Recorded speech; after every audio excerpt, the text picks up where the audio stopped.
There are roads that exist for one reason: to get from here to there. Flat, direct, logical, the shortest distance between 2 points. And then there are roads that seem to have been built by someone who had a completely different idea of what a road should be. Who looked at a mountain and said, "We go over it." Not around, over. Who looked at open sea and said, "We build across it." Who looked at a cliff face and said, "We cut through it, by hand, with hammers, if we have to." These roads exist on every continent.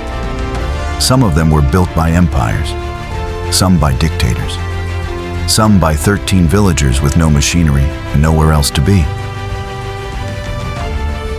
Some were built for armies, some for gold, some simply because the people on the other side of the mountain needed to exist in the same world as everyone else.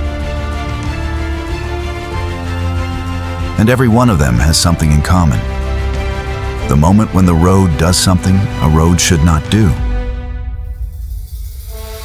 Disappears into the sea, falls into a waterfall, narrows to 3 meters above a 1,000-meter drop, twists itself into something that from above looks less like a road and more like someone's nightmare drawn on a mountain.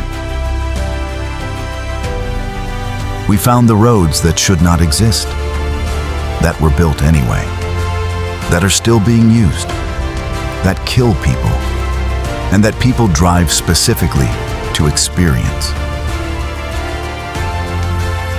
What you are about to see is not a travel guide. It is proof that there is no mountain, no canyon, no body of water, and no common sense that humans will not attempt to build a road through, for better or worse. North Yungas Road, Bolivia, the Death Road. The name is not dramatic invention.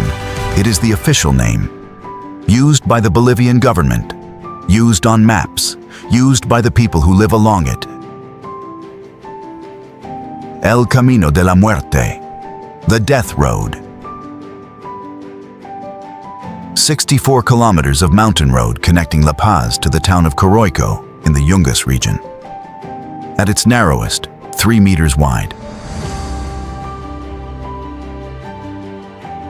On one side, the cliff face, rock dripping with water from the jungle above.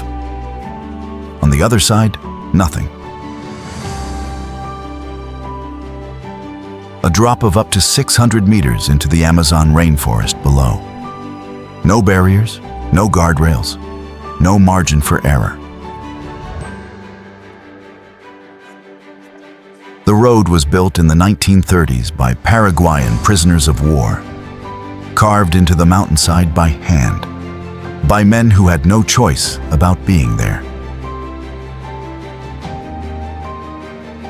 In the decades that followed, it became the main connection between La Paz and the Yungas, the region where most of Bolivia's tropical produce was grown.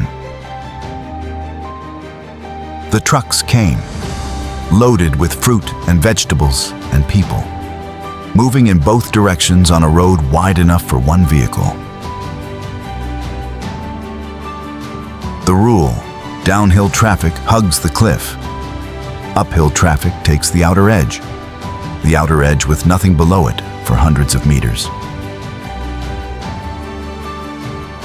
At peak years, an estimated 200 to 300 people died on this road every year. Crosses and memorials mark the spots where vehicles went over the edge. There are hundreds of them.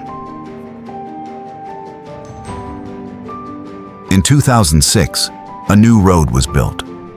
Safer, wider, paved.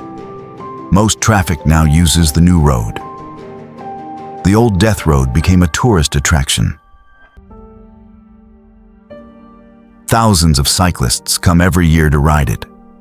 Downhill, on mountain bikes, at speed, past the crosses, past the memorials, past the spots where the trucks went over.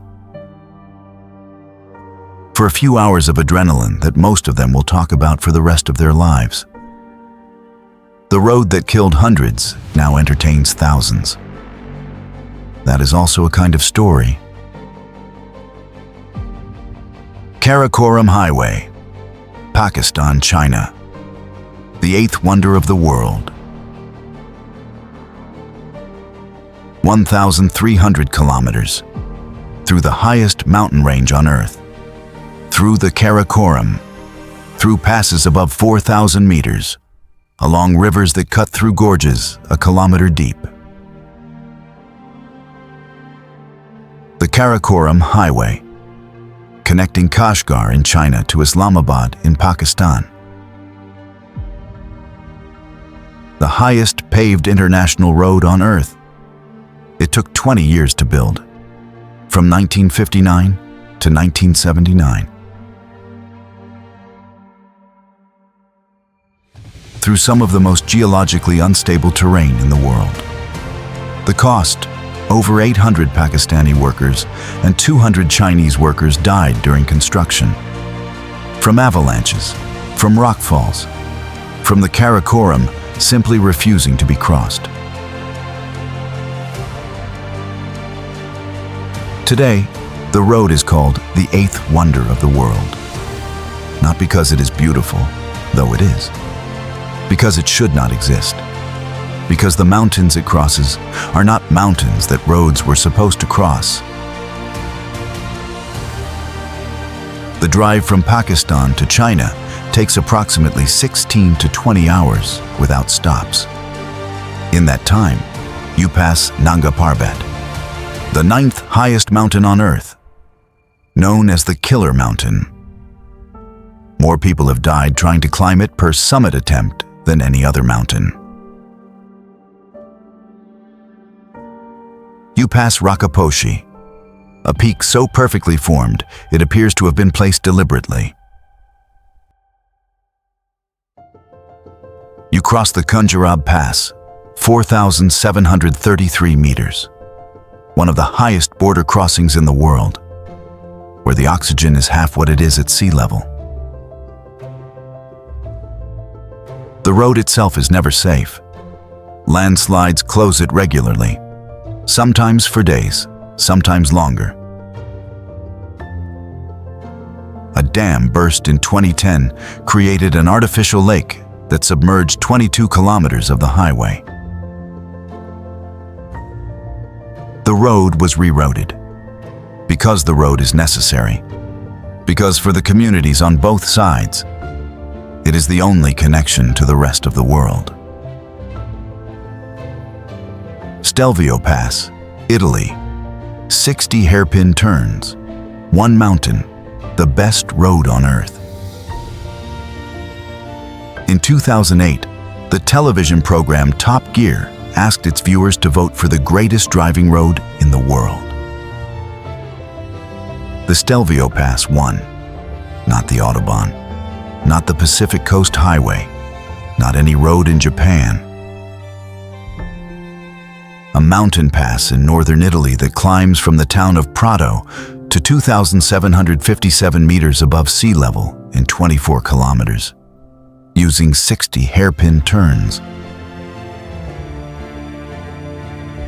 When you see it from above, the switchbacks are so tightly compressed they look like a spring, or a coiled snake, or something drawn by someone who had never designed a road before and was simply solving a geometry problem in the most direct way possible. The pass was built between 1820 and 1825, commissioned by the Austrian Empire, to connect the province of Lombardy to the rest of the empire. The engineering, for its time, was extraordinary. No machinery, horses and men, building a road over a mountain that most people had previously crossed on foot. Today, every summer, motorcyclists and sports car drivers come from across Europe to drive it. The road closes in October, when the first snows make the hairpins impassable. Sometimes the snow doesn't leave until June, That leaves approximately 4 months in which the road is open. And in those 4 months, it is one of the most exhilarating experiences a driver can have. At the top, there is a hotel, a restaurant, a museum, and a view of the Alps in every direction. The mountain that took the Austrian Empire 5 years to cross now takes approximately 45 minutes, if you are careful on the hairpins. Guoliang Tunnel Road, China. The road that villagers built with their hands. In 1972, the village of Guoliang was cut off from the world, not by a disaster, not by a flood, by geography. The village sat in the Taihang Mountains of Henan Province, surrounded on all sides by sheer cliff faces hundreds of meters high. The only access, a series of stone steps carved into the cliff, which horses couldn't climb, which vehicles couldn't use, which made the village effectively impossible to supply with anything heavy. 13 villagers decided to solve this. They pooled their savings, bought hammers and chisels, and began to cut a tunnel through the mountain by hand. No dynamite, no machinery, hammers and chisels. 5 years of work, 1,300 days, one tunnel, 1.2 kilometers long, 5 meters high, 4 meters wide. Wide enough for one vehicle, not wide enough for two to pass. Along the length of the tunnel, 30 openings cut through the cliff face to the outside. Windows, looking out over a sheer drop of hundreds of meters to the valley below. The villagers called them windows. They function as the only source of light and air inside the tunnel. The road opened in 1977. The first vehicle ever to enter the village of Guoliang drove through this tunnel. Today, the Guoliang Tunnel is one of the most photographed roads in China. Tourists come to see what 13 villagers built with hammers in 5 years. The tunnel is still the only road into Guoliang. The same road, the same width, the same 30 windows looking out over the cliff. Built by hand, because nobody else was going to do it. Fairy Meadows Road, Pakistan. The most dangerous road. Nobody is supposed to drive. The name is misleading. Fairy Meadows Road. It sounds gentle. It sounds like somewhere you might take children on a summer afternoon. It is not. 16 kilometers. No asphalt. Loose gravel and rock. Width, barely enough for one small vehicle. On one side, the mountain. On the other side, nothing. A drop into the valley below of hundreds of meters.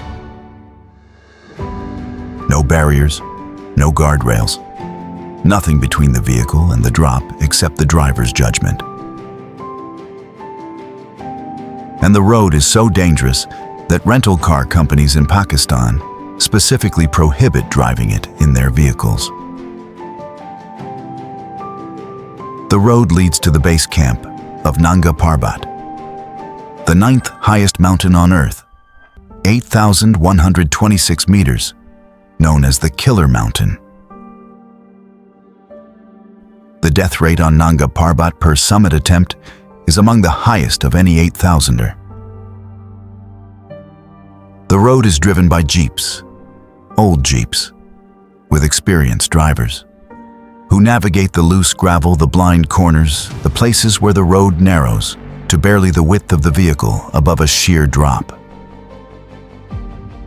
Only local drivers are permitted. The Pakistani government restricts who can drive it because the consequences of a mistake are absolute. At the end of the road, Fairy Meadows, a plateau of grass and wildflowers at 3,300 meters, with Nanga Parbat filling the entire sky above it.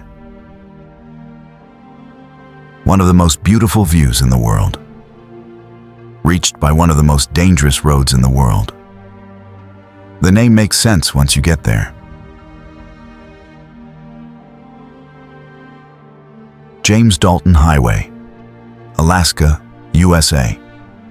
666 kilometers of ice, gravel, and nothing. The number is appropriate.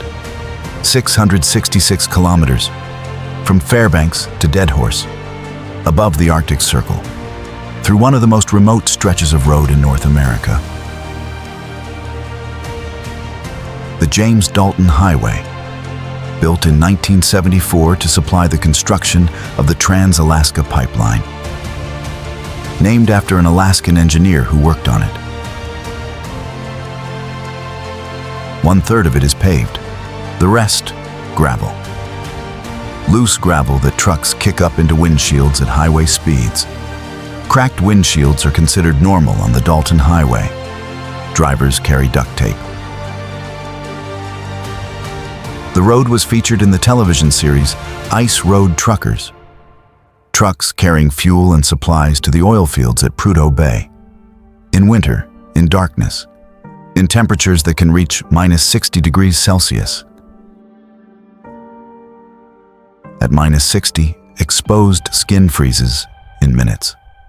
Metal becomes brittle. Diesel fuel must be kept warm or it thickens and the engine stops.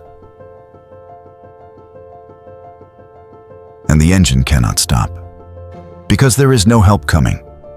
The highway has 3 truck stops in 666 kilometers. No cell service, no internet, no emergency services available within hours. In summer, a different kind of extreme. Mosquitoes in numbers so large they can reduce visibility. The permafrost that thaws and makes sections of gravel road suddenly unstable. The Brooks Range in the middle section. Mountains crossing the road that look like nothing else in North America. Treeless, ancient. The kind of landscape that makes you understand what the word wilderness actually means. The pipeline runs alongside the road for most of its length. Silver and utilitarian, carrying oil from the Arctic to Valdez. 1,300 kilometers to the south. The road and the pipeline, both existing because someone needed what was at the end. Transfagarasan, Romania, the road that Ceausescu built over the mountain. In 1970, the Romanian dictator Nicolae Ceausescu looked at the Făgăraș Mountains and decided they needed a road over them. Not around them, over them. The strategic reason, the Soviet invasion of Czechoslovakia in 1968, had made Ceausescu paranoid about invasion. He wanted a military supply route across the Transylvanian Alps. A road that could move troops and equipment quickly from one side of the Carpathians to the other. Construction began in 1970. Approximately 6,000 soldiers and workers built it. Over mountains at 2,034 meters above sea level. Through rock, through avalanche zones, through conditions that killed an estimated 40 workers during construction. The tunnels, blasted through solid rock. The viaducts, built over gorges where nothing could be built. The road was finished in 1974. 4 years, 90 kilometers. The highest road in Romania. Ceausescu used it for one military exercise. And then the wall fell, and the road became something else entirely. Top Gear came in 2009. Jeremy Clarkson drove it at speed, called it the best road in the world. Millions watched. Millions decided they needed to drive it. Every summer, the Transfagarasan is crowded. Motorcyclists, sports cars, ordinary tourists in ordinary cars experiencing something that was built for a paranoid dictator's military fantasies and became one of Europe's greatest driving roads. Open June to October. Closed the rest of the year under snow. The lake at the top, Balia Lake, glacier green, at 2,034 meters, in a landscape that looks nothing like Romania, looks in anyone's imagination. Karnali Highway, Nepal, the road that turns into a river. The Karnali Highway connects the remote Karnali province in western Nepal to the rest of the country. 240 kilometers, through the Himalayas, through terrain where roads were not supposed to go. The comparison that most people make, it is the Bolivian death road of Asia. No barriers, no guardrails, a dirt track cut into the mountainside, the drop on one side, hundreds of meters to the river below. In the dry season, it is dangerous. The gravel shifts. The blind corners reveal nothing about what is coming the other way. In the monsoon season, it is something else. The Karnali River and its tributaries cross the road in places, not under bridges, through the road itself. The road disappears into a river. You drive into the water and out the other side, if the water is low enough. If it is not, you wait on the bank until it drops, which might take hours, which might take days. The bus services that operate on this road are the only connection many villages have to the outside world. The buses cross the river fords, loaded with passengers. When the monsoon is heavy, they don't go. The villages wait. The Karnali province is one of the most remote and underdeveloped regions in Nepal, a country that is itself one of the poorest in the world. The highway was supposed to change that, to connect the province, to bring goods and services and economic opportunity. The highway exists. It is just that sometimes it is also a river. Trollstigen, Norway, the Troll's Ladder. The name comes from Norwegian folklore. Trollstigen, the Troll's Ladder, named not for the route, but for the mountain it climbs. Trollstigen, the Troll Peaks. Jagged summits rising above the pass that look like something from a story told to frighten children. The road was built between 1928 and 1936. 8 years. By workers using hand tools and dynamite in a mountain that did not want to be crossed.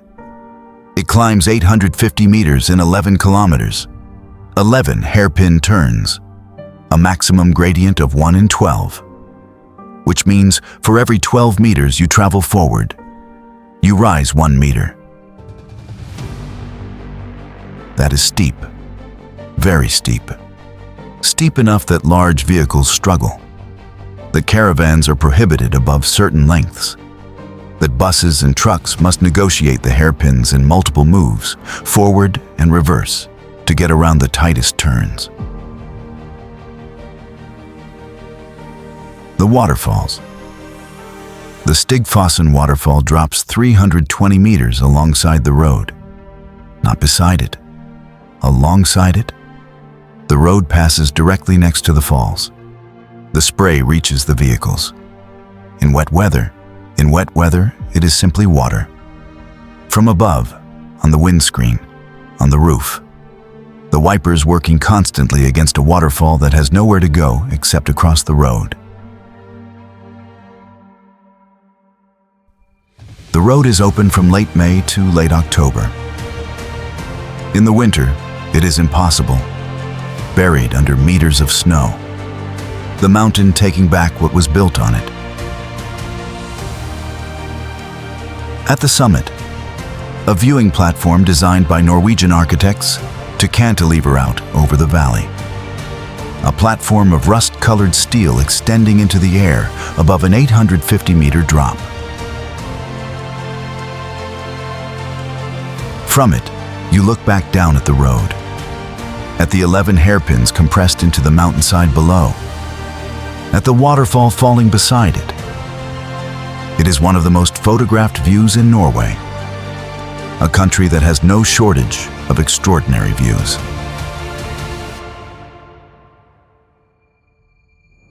Atlantic Ocean Road, Norway, the road that goes into the sea.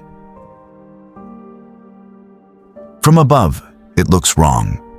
A road that leaves the land, crosses a stretch of open sea, lands on a small island, leaves that island, crosses more sea, finds another island, and continues island to island across the Norwegian Sea. The Atlantic Ocean Road, Atlanterhavsveien, 8.3 kilometers, 8 bridges, connecting a series of islands and skerries off the coast of Møre og Romsdal in western Norway. Built between 1983 and 1989, in weather conditions that made construction an endurance test. Workers in rain and wind and North Atlantic storms that arrived without warning and left when they decided to. The road is not technically dangerous in calm weather. In calm weather, it is simply beautiful.